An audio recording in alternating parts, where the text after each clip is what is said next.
Hey everybody, this is Giancarlo Alino reporting for Sportskeeda MMA, and I'm happy to be joined by my guest today, who's going to be talking about the latest with the MMAFA and their ongoing class action lawsuit against the UFC. He, for a long time throughout his career, was one of the top welterweights in MMA. He is Jon Fitch. How you doing, John? Yeah, it's nice to be here. Thanks for having me. And John, the MMAFA, it's been in the headlines as of late, the class action lawsuit with the UFC. So if you can just tell our listeners, like, how did this all began with the fighters? Like, how did you guys approach each other and get involved with this cause? Oh man, if you go back far enough, it was Carlos Newton actually that kind of smelled the stinking fish and what was going on. We could all us could feel it. We all us knew that things weren't operating the way a sport is supposed to operate.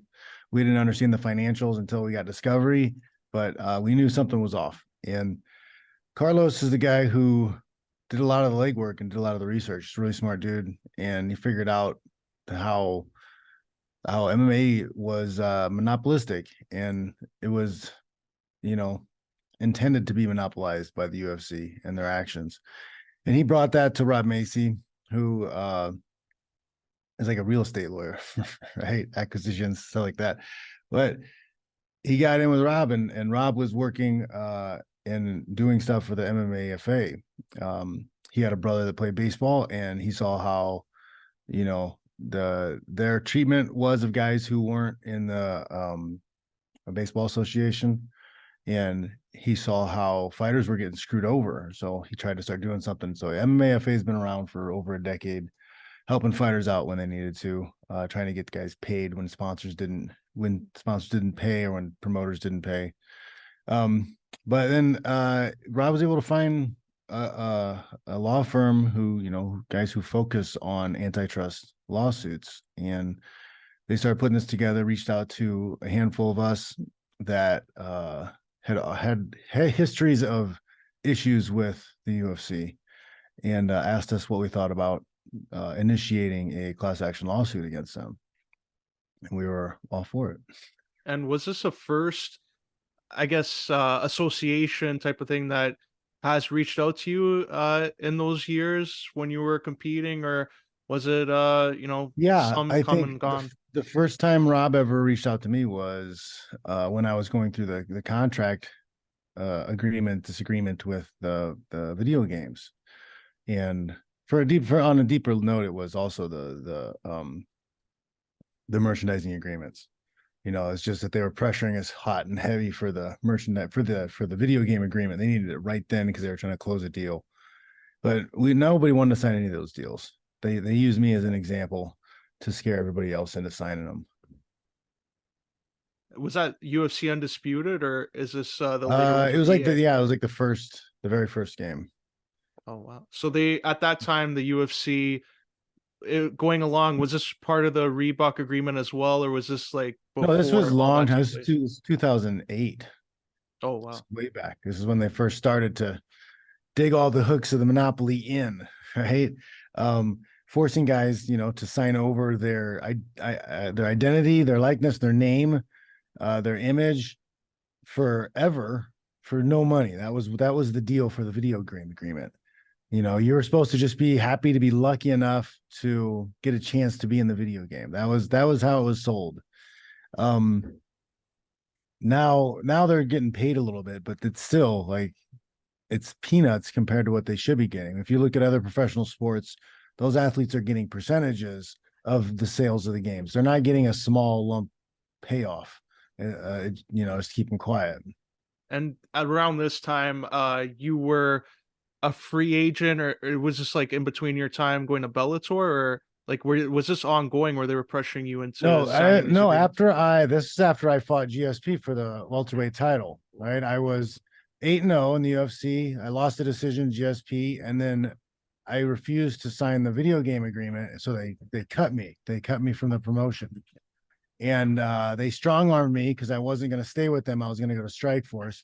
So they threatened to fire all of my teammates if I didn't re-sign with them, and they weren't going to make any changes to the contract. So basically, I had to re-sign with them under threat of my teammates being kicked out of the UFC and my management company not being represented in the UFC ever again. So they kind of held me under duress to force me to sign a contract that I didn't want to. And then once I did that, they brought me back and I won another 5 fights, and they kept, just messing with me the whole time. They didn't like the fact that I was standing up for an actual sports system. I didn't even know what the dollar signs were and how much they were stealing from guys at that time, because it was all secret. They're a private company. Yeah, that's true. And also like around that time, like you were winning fights, like you mentioned, and like just your opponents too at the time. Did you feel like they were trying to set you up and throw you to the wolves type of thing? Because I know you also had a draw there with BJ Penn. I always fought the toughest guys that nobody had ever heard of. Like there was no reason for me not to be fighting the other big names. There was Martin Kampman was floating around, Dan Hardy, Carlos Condit, the Diaz. There was plenty of fights for me to fight. Even Jay Shields. There's plenty of fights with big name guys that they could have thrown me into, but they did whatever they could. They still put me in the main card because they wanted to use my name because I had won a lot of fights, and they needed that credibility to add to their card.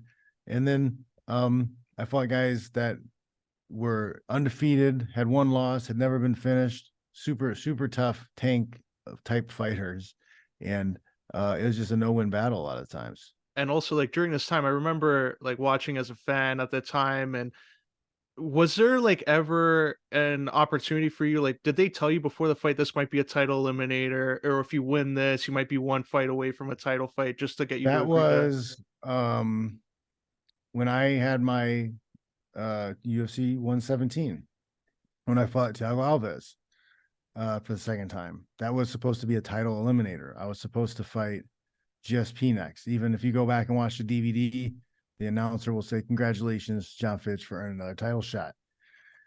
But at the press conference, they started floating around the idea of me and making me and Koscheck fight, because they really didn't want to give me an opportunity to, even though I'd beaten everybody else. I'd been number 2 for a long time. I had won another 5 fights in a row. They came up with an excuse to force me to fight BJ instead. And then that was a draw that led to Johny Hendricks, Was, or yep, and that was a draw, and that was that whole camp was a big mistake because I went vegan. oh, Right. So I lost a lot of size, lost about 10 pounds of muscle. And then I got injured, and that ended up resulting in shoulder surgery. And that took me out for 9 months. And then my body was kind of decimated because I wasn't eating right and I couldn't train right. I come back for the Hendricks fight, and the first hard day of training, I blew my MCL. So I had like a secondary sprain in my MCL. I went and got the PRP injection stuff into it, and I just didn't tell anybody how bad it was. But that should have been a fight I pulled out of. and like also too, I remember that time, like when you were you cut from the UFC, or was that when your contract ended after the Demian Maia fight? No, they released me. I still They have, released you. they released me. I'm surprised they didn't release me after the Maia fight, but that was because they wanted to send me off against Eric Silva. So that was kind of a setup fight because he was on a tear, and he was the big guy in Brazil, and it was a fight card in Brazil, and I was supposed to lose that fight. And what did they tell you in that situation? Like, did they just tell you like, "Hey, we're gonna release you. You have X amount of fights on I your know, deal that we like can't honor"? they had made threats. Joe Silva had made threats long before we got to that point about a contract negotiation, and him saying, "Yeah, fine, whatever. We'll give him this contract bump, but as soon as he loses, we're going to cut him and we're going to sign him back for half as much." So, not getting cut after the Hendricks fight was a big surprise.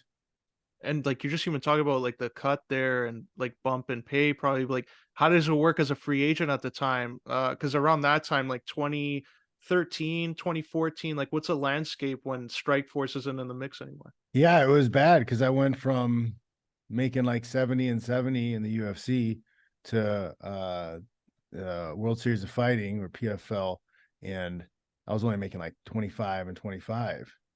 So it was a huge pay cut, on top of the fact that they were only giving me a fight every 9 months,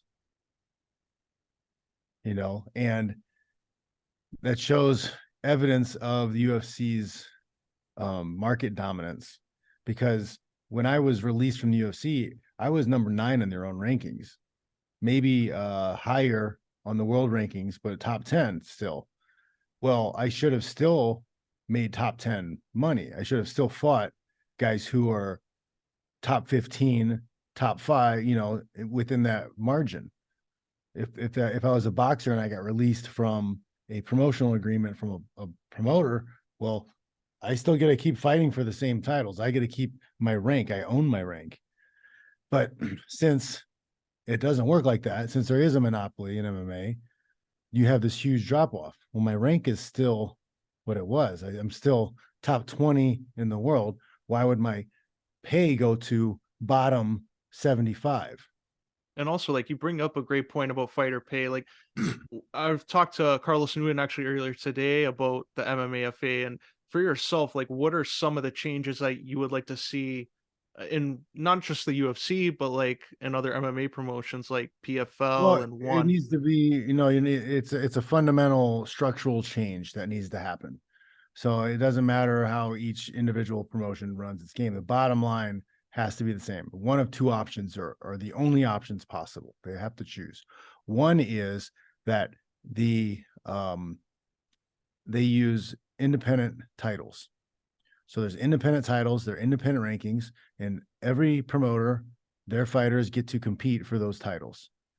That way, no matter what promotion you go to or what problems you have with your promoter, you always have access to climb the ladder and fight for the highest titles, no matter who you're repped by. The other option is that they keep their promotional titles, but then they're not allowed to keep contracts that are longer than 12 months. That way, a fighter can fight 3 times, 4 times in a year, twice in a year, and if he wins a title, he can make himself a free agent and see who the highest bidder is and see which promotion wants to throw serious money at him. Yeah, that's a Either way, great idea because like those are just even two. on that. Yeah, those Yeah. are two separate ways that they can fall into line with that type of an actual sports system. And like the PFL, they could keep their tournament model if they think their tournament model is the best and fighters like it the most and it pays the best. Well, it's a season long. Really, your contracts are just going to be a season long. And when that guy wins the title at the end of the season, you got to be willing to pay to keep him. Because it's a great point that you raised, like just the sports model. Because the NBA, I know that some of the players have an opt out in their contract after like X amount of years, whether it's 2 years, 3 years. It's either a team option or player option. Do you think that would work in MMA if you guys had the choice to do so? Something that gives us freedom. There has to be a way that the athletes can own the title and own their rank. There has to be a way. Either that or there has to be a lot of leeway in what events you can compete in. So like grappling tournaments, you guys allowed to do that? Yeah, that would be one of those things too.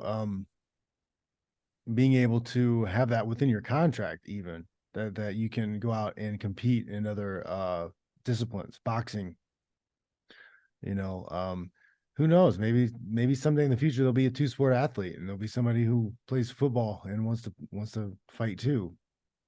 You never know, but I'm all for the athlete, the independent contractor, to be able to have that ability to make those decisions.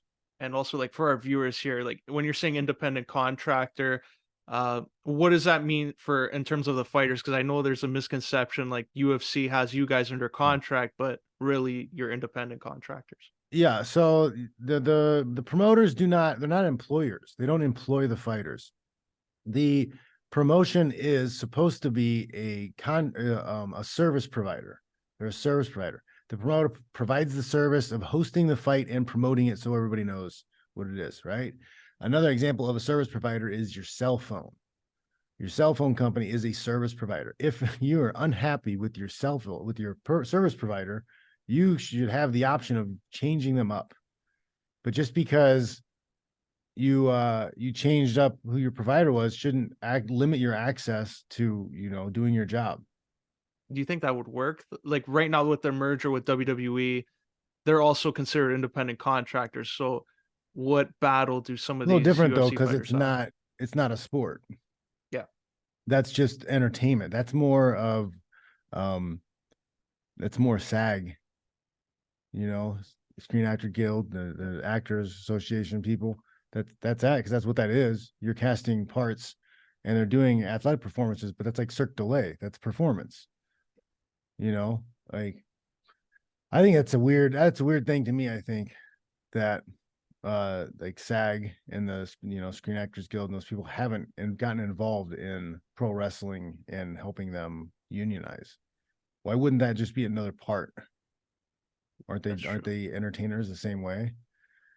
But sport is different. A sport's supposed to have a level playing field, and if there are anything that gets in the way of the game happening, it doesn't need to be there. It needs to be removed. And the restrictive contracts that the promoters have are not necessary. And you didn't have a non-compete when you got released from the UFC?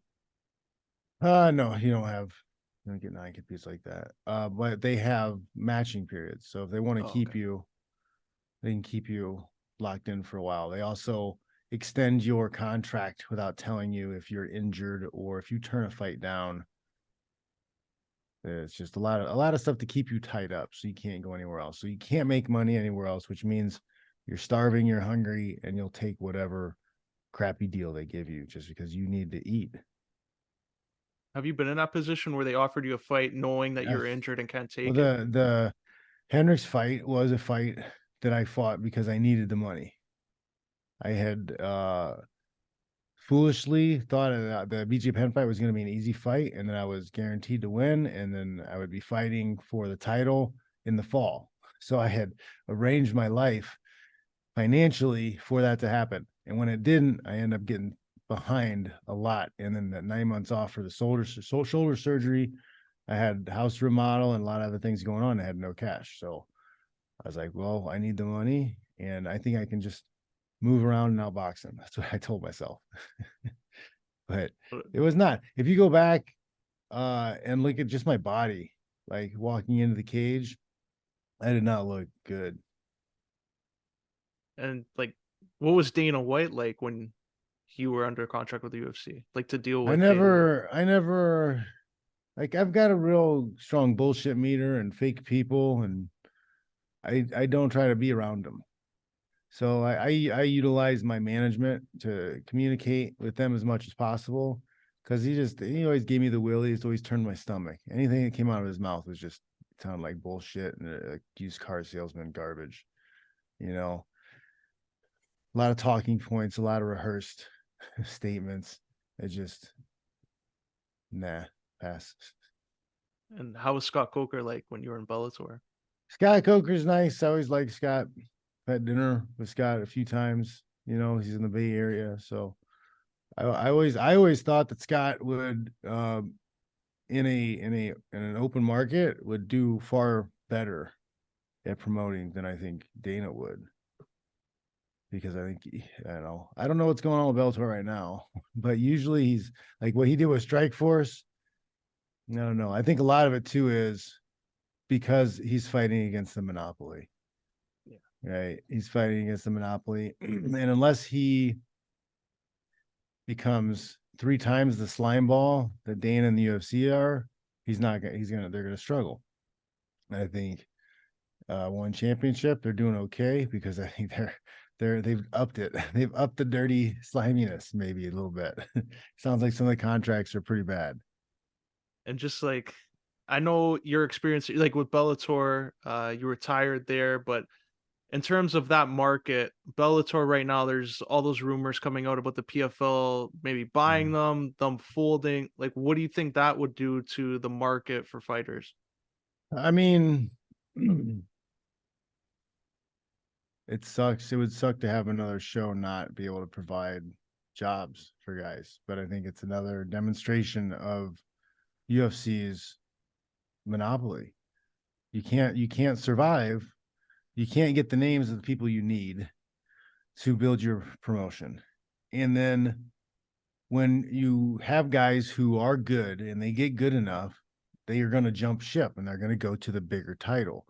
It's just how it's going to be. So unless you have a open market where anybody can compete for the highest title, or you have a situation where the other promoters can bid on the big names, Francis Ngannou going to PFL, like what do you think the number is going to be when he has his first PFL fight? Especially, what if he beats Tyson Fury? What do you think the numbers of his PFL fight are going to be? They just made a big gamble. The only reason that gamble is even possible is because the class action lawsuit was filed and the UFC initiated their sunset clause to make it look like their contracts weren't that restrictive. They didn't realize somebody was actually going to use it and get free. So they got rid of that loophole. There's no more sunset clauses in those contracts. So that clause would allow them just to match type of thing. So if the PFL No, the sunset clause they'd sign a contract for a certain number of fights in a certain number of years. Well, after that 5 years passed, regardless of the fights, like their contract was off. So that's what Ngannou did. He got to his 5th year. He had just won that belt, so he sat out a year. Contract expired. He's a free agent. And now they're getting rid of that whole. Yeah, as soon as he did that, they got rid of that from in the contract. So they don't want to make sure that never happens again.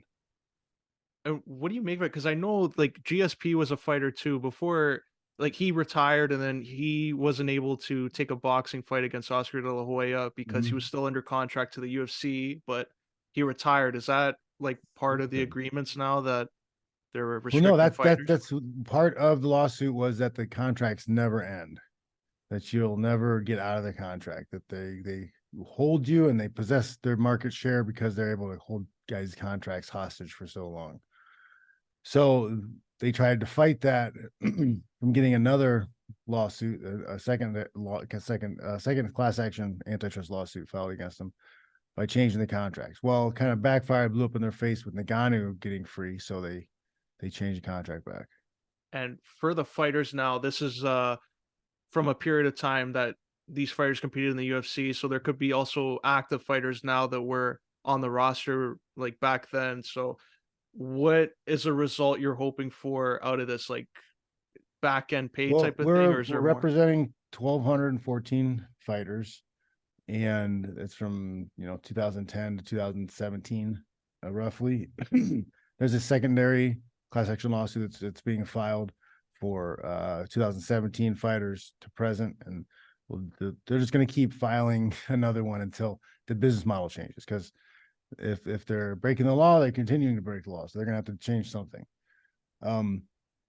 But ultimately, there's a lot of guys who had a lot of money stolen from them, I believe, and recovering the damages for those guys to get their money back, I think, is very important. There's a lot of guys who are living lives at a much lower level than they should be because of that, and I don't think it's right. So that's important. But for me, it's really important that we change the sport structurally, that it actually operates as a sport. You win, you move forward. You win, you move forward. You own your rank, you own the titles. You shouldn't have access to those things taken from you just because a promoter or somebody on the outside doesn't like you, doesn't get along with you, or doesn't think they can make as much money off of you. It's fine to have circus fights. It's fine to base fights off of notoriety. You can have those things too, but your base needs to be a sports structure, and you're going to see a lot more healthy, thriving promotions and more fights and more fighters who are doing better if we can achieve that. It's great to hear. And like just even taking it like a sport, the whole Reebok deal that they had, and you just see everything that followed where fighters weren't allowed to have their own identity type of thing with their attire in the octagon. What are your thoughts on that? Like, can that change and go in a different direction for fighters, or do you think that's just going to stay the same, that they're on a uniform? Well, I mean, the fighters have to have a voice. And again, until you change the structure of how the sport changes, nothing changes, because they're always going to have the power. But that should be something that is negotiated on by the Fighters Association and the promotion. You know, the fighters that are in that promotion should have a say in where that money goes and who the money goes to and how those things are being taken care of. Whether it's, hey, we want to have our own sponsors, or, oh, okay, you got a Reebok deal. Well, what's the 50% cut for the fighters? And then how are we going to split that up per fight? And that's the way that would be. Like they do with every other professional sport. You know, if Doritos wants to make a deal with the NFL, then half the money goes to NFL and half the money goes to all the players. That's a great model that hopefully with this that it will lead there. Just want to shift gears a little bit and ask you about your career and because you were successful throughout World Series of Fighting. You're the welterweight champ there. Long time. You were the top contender in the UFC and Bellator. Is there a fight that really you remember fondly as being one that was your favorite? Eric Silva fight was great. It was a lot of good lead up. It was a good training camp. It's a great story behind the whole thing. You know, my battles with the UFC, like it was a definite setup. Everybody knew it was a setup. Everybody was like, this is the one where Fitch is gonna lose and get cut. You know, everybody wanted to be done with me after the Hendricks loss. So yeah, it was a good one. They got to stay around for a few days after the fight too. It's a nice little trip. And what was it like fighting GSP? It was good. I mean, I had the wrong strategy. I was thinking that, you know, he had 2 fights ago, he had just lost to Matt Serra, and I was like, well, his chin's gone. You just got to touch him. You just got to touch him once, and that'll be the fight. So I went in with the wrong mindset. I was like, I'm just trying to get in and land a good punch, instead of my usual get inside, get in close, clinch, um, beat him up in the cage, work for easy takedowns in the cage. I completely fought out of my usual element, my usual game plan. Where do you have him ranked in the sport? Because I know a lot of people's Mount Rushmore, or, like greatest of all time I list. think he's the best because the level of competition that he faced. You know, I just don't think like Anderson Silva, there weren't that many great 85 pounders in his weight class for a long time. Um, there's a lot of tough guys at lightweight, but I feel like that many of them dominated for as long as GSP. Um, Mighty Mouse, of course, is really good, but at the same time, like he's a smaller guy, and I don't know, like you can't. There's certain mechanical things that break down. If you just made him big and he was like 250 and the same, like he wouldn't move the same. So it's hard to say. You know, that's why I think GSP is just hands down probably the best. What do you think of him coming out of retirement and going into grappling later this year?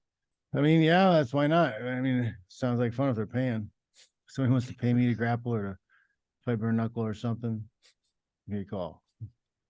So bare knuckle, you'd be interested in that They one? gotta pay me enough, but Yeah, that seems to be like another one because it goes back to the no holds barred roots of the sport. Like, yeah.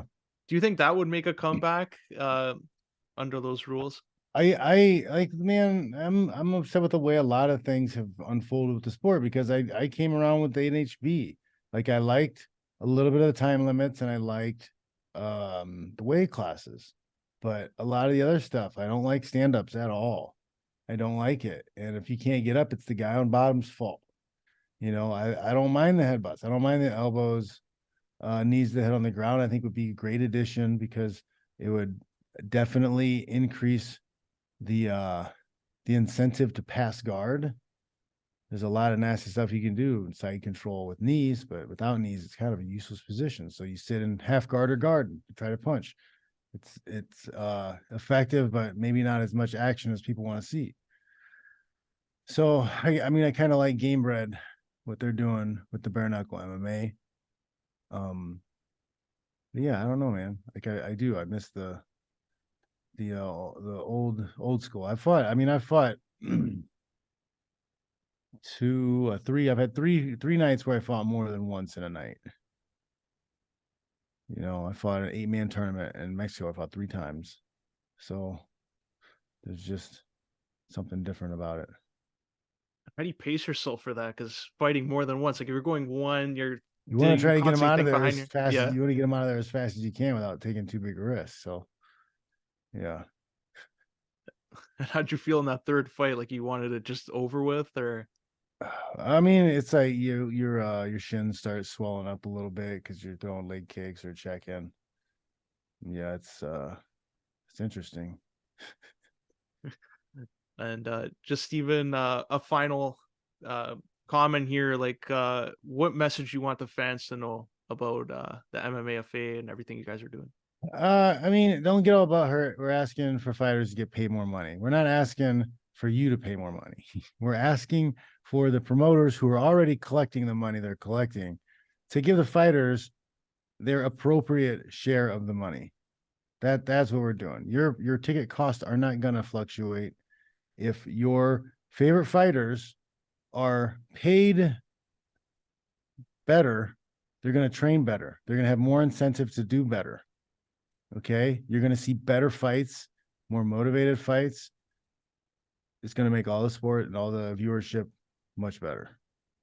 There and John, before we wrap up here and let you go, how can our viewers here at Sportskeeda MMA stay up to date with everything the MMAFA is doing and everything you're doing and got going on right now? Try to find us on the social medias, right? Twitter and Instagram. Jon Fitch Smash on Instagram, jonfitch.net on Twitter. Go to jonfitch.net, sign up for my newsletter. I have a lot of programs. I do a lot of online instruction and teaching online, as well as my YouTube channel and videos and stuff. So I got a lot of stuff going on. Just check that stuff out.